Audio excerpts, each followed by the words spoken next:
মঙ্গলবার নির্বাচনী সভা থেকে মমতা বন্দ্যোপাধ্যায় দাবি করেছিলেন 2 দফার ভোটে স্পষ্ট মোদিকে চাইছেন না দেশের মানুষ।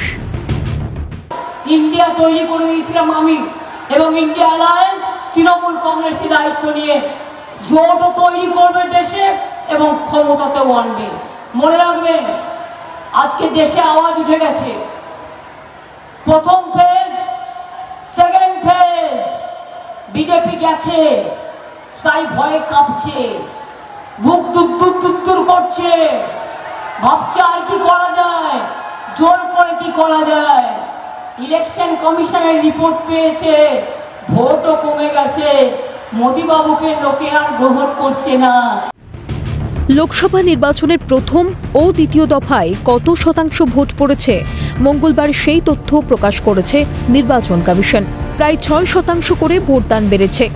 এবার গড়মিল দেখতে শুরু করলেন মমতা বন্দ্যোপাধ্যায়। নির্বাচন কমিশনের ভোট শতাংশের হিসেব নিয়ে বুধবার সন্দেহ প্রকাশ করলেন তিনি।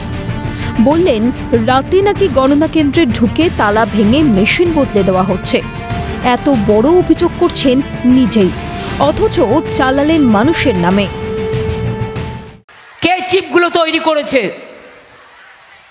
রাত্রিবেলায় কাউন্টিং সেন্টারে গিয়ে হঠাৎ করে যেখানে অপোজিশন পার্টি উইক ঢুকে যাচ্ছে, গিয়ে সেখানে তালাটা ভেঙে দিচ্ছে, ভেঙে দিয়ে মেশিন বদলে নিচ্ছে, নিয়ে সেখানে বিজেপিকে ভোট দেওয়া মেশিন ঢুকিয়ে দিচ্ছে।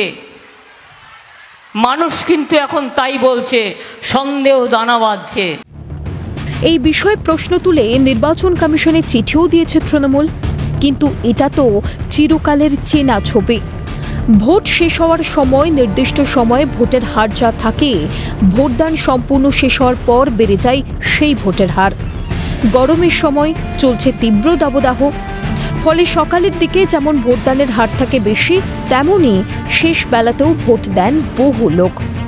ফলে নির্দিষ্ট সময়সীমার পরেও চলে ভোটদান। একথা জানেন যে কোনো বুথের, যে কোনো দলের, যে কোনো রাজনৈতিক কর্মী। জানেন না মমতা বন্দ্যোপাধ্যায়? এটা হতে পারে না। মুখ্যমন্ত্রীকে মিথ্যেবাদী বলে আক্রমণ শুভেন্দু অধিকারীর।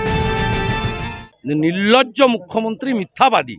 ফরাক্কায় দাঁড়িয়ে বলছে প্রধানমন্ত্রী অন্ন সুরক্ষা ওটা আমার, আমি রেশন দিই। কাঁদি মাস্টার প্ল্যান কেন্দ্রের 75% টাকা বলছে আমি করেছি। এত অসত্য ভাষণ, এত মিথ্যা কথা।